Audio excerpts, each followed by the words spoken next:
मुझे लगता है कि ये बेंगलोर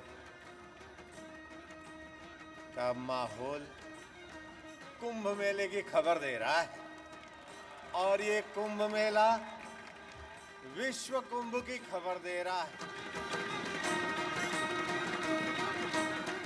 लोगों के दिल दिमाग को एकत्व का प्रकाश देने वाले श्री रविशंकर महाराज जी, आपको खूब खूब धन्यवाद है। आपको कितनी कितनी बधाइयां दे।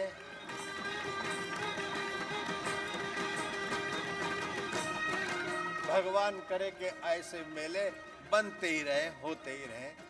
नारायण नारायण।